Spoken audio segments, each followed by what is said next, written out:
அண்ணன் தமிழரசன், ஐயா புலவர் கலிய பெருமாள், அன்றே அவரோடு பயணித்தவர் வேல்முருகன் அவர்.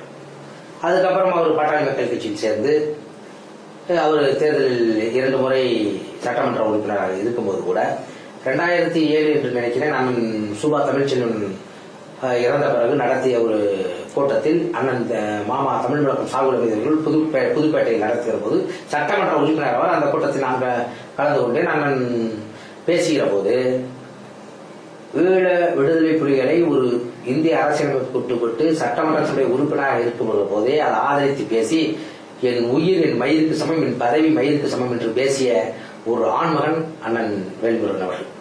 அதற்கு பிறகு எண்ணற்ற போராளிகளுக்கு, ஆதரவாளர்களுக்கு மருத்துவ உதவி, பொருளுதவி, இன்னும் வெளியே சொல்ல முடியாத பேர் உதவியெல்லாம் செய்தவர் வேல்முருகன் அவர்கள். பல்வேறு பேர் இங்கு வருகிற போது அவர்களுக்கு அனைத்து விதத்திலும் பொருளாதார உதவி செய்தவர் வேல்முருகன்.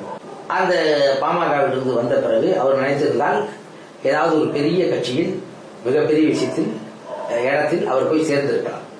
அவர் வெளியே வந்த பிறகு நாங்கள் ஒரு சீமானோடு கிட்டத்தட்ட பல பேர், நூற்றுக்கணக்கான பேர் அவர் புலியூர் தோட்டத்தில் போய் சந்தித்து, நீங்கள் நாம் தமிழர் கட்சிக்கு வந்து விடுங்கள், தலைவர் பொறுப்பு வேண்டுமானாலும் இல்லை பொதுச் செயலாளர் போட்டுனாலும் எடுத்துக்கொள்ளுங்கள், உன் தலைமையில் நான் பயணிக்கிறேன் என்று சொன்னவர் தான் அண்ணன் சீமான். அது அவருக்கு தெரியும். சீமானே வேலுமனுக்கு அழைப்பு விடுத்திருக்காரு.